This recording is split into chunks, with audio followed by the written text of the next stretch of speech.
I'm going to skip the intro and get straight into it, guys. Listen, if Zenless Zone Zero doesn't get on the internet and do precisely what the Wuthering Waves development team did, which is be genuine, sincere, and overwhelmingly transparent with what it is they're doing, what they are fixing after hearing the feedback from the beta, showing receipts and not just giving you some face value PR garbage of, oh, yeah, we heard you guys were working on it. We can't go into the details, but just know, source trust, bro. We're getting it done, okay?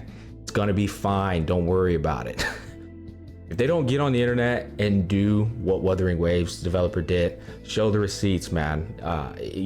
Explain to us what it is you're trying to achieve with your game. Show us the ingenuity of the world design and how your game is different from other games. We need to have more information on what we can expect Zenless Zone Zero to do.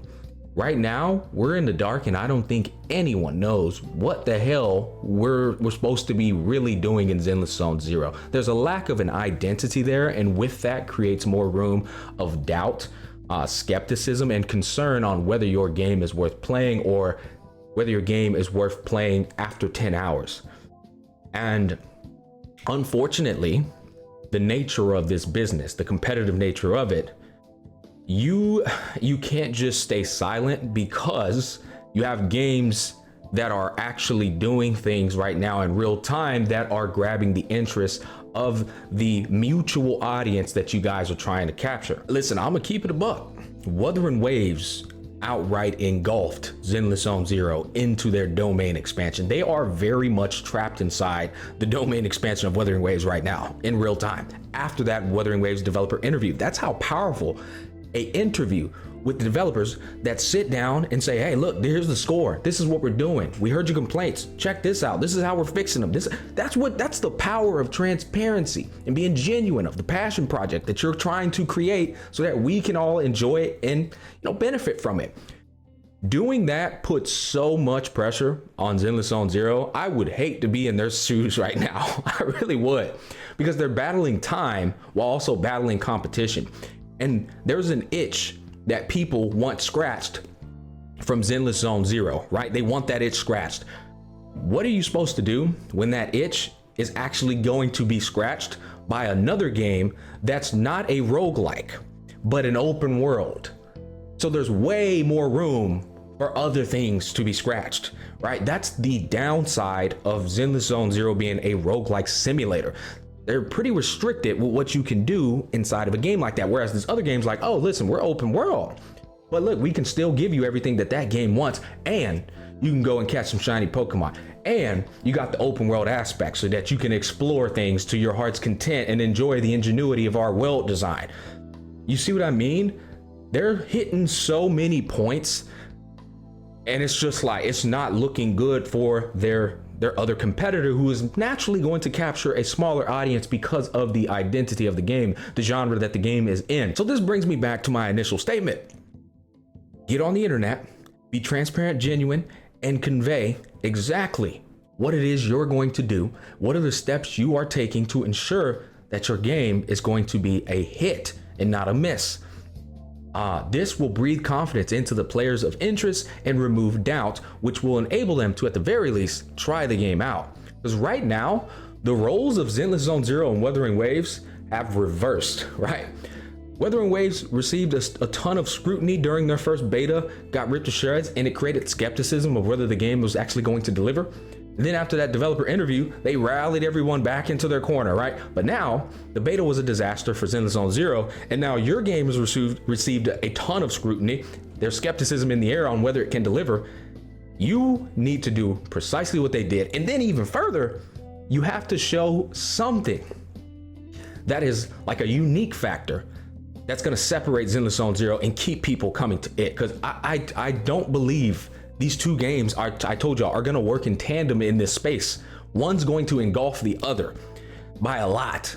What I mean by that is one's going to capture 90% of the other game's audience, which is practically killing that game. Not killing it, but you get damn near close enough, So Zenless Zone Zero, you need to address your TV screen mechanic, which I know a lot of development time and energy and resources were put into it. I remember MTAS saying that he doesn't think they're gonna fix that because, like, well, what I just told you. However, now I disagree because Wuthering Waves just showed me, as a much smaller company, that they can go back and rewrite 90% of dialogue and change up all these animations and do all these things that they did pour a lot of resources, time, and developmental aspects into it. They can go back and do it and fix it all over again. So that's why I said, and this goes and just reiterates my point further, by the pressure has really been put on Zenless Zone Zero, because doing what they did was not easy by any means, but they are a hungry developer who is starving for success and domination in this space. And because of that, and them being a much smaller company than Hoyoverse, it's now you just go into this thought process of, well, what the hell is y'all over here doing? What y'all doing over here? Y'all gonna fix some of this shit? You know, that's what enters my head. So getting back to the topic of conversation, I need to see Zenless Zone Zero explain to me, am I going to receive intense and exhilarating combat in your game?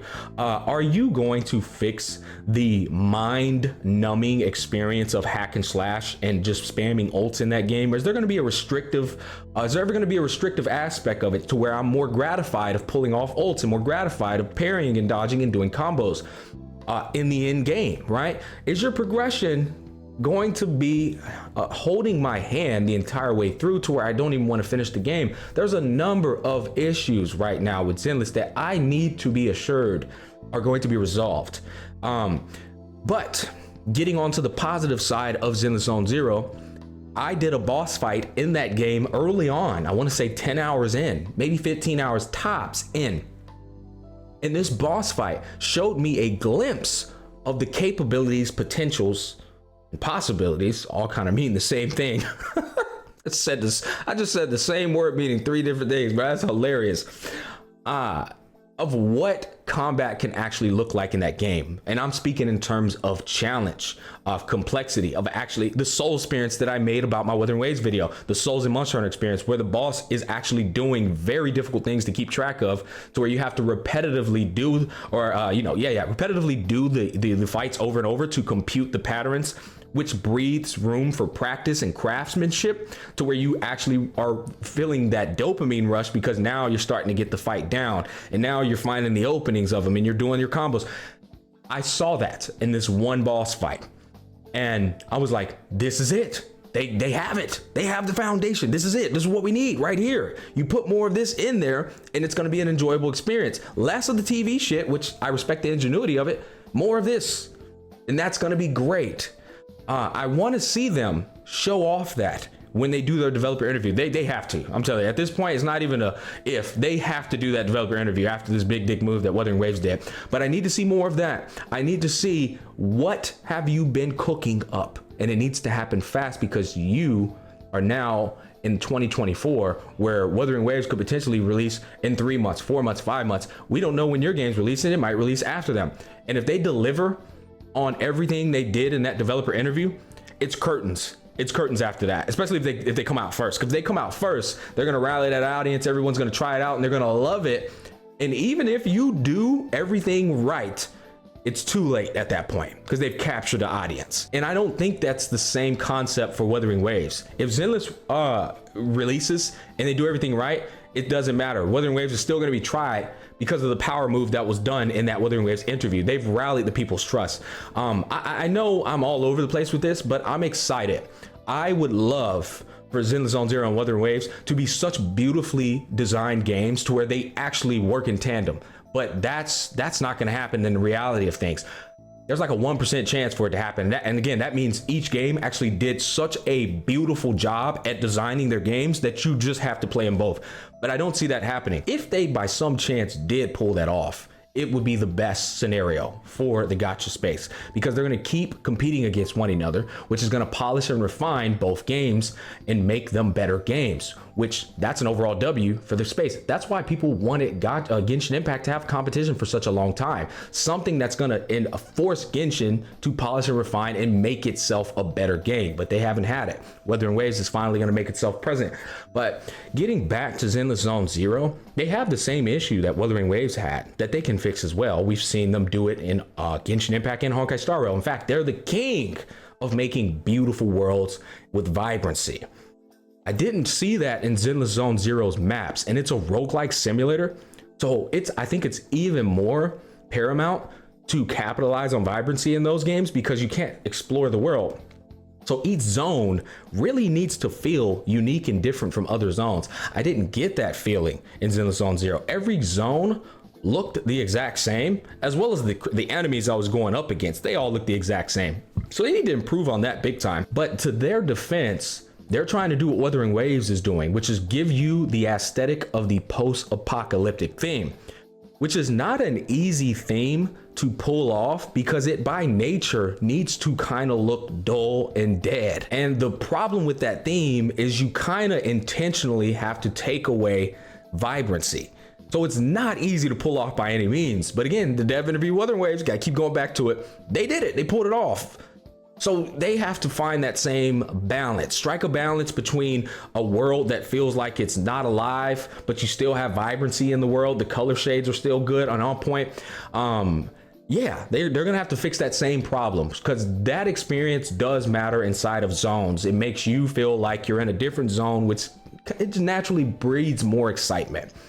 But we're gonna wrap it up here. I think I've kind of gotten my point across. You guys comment down below, let me know your thoughts. I'd love to hear them. But thanks for watching. Peace, love, and happiness, and I'll catch you guys on the flip side.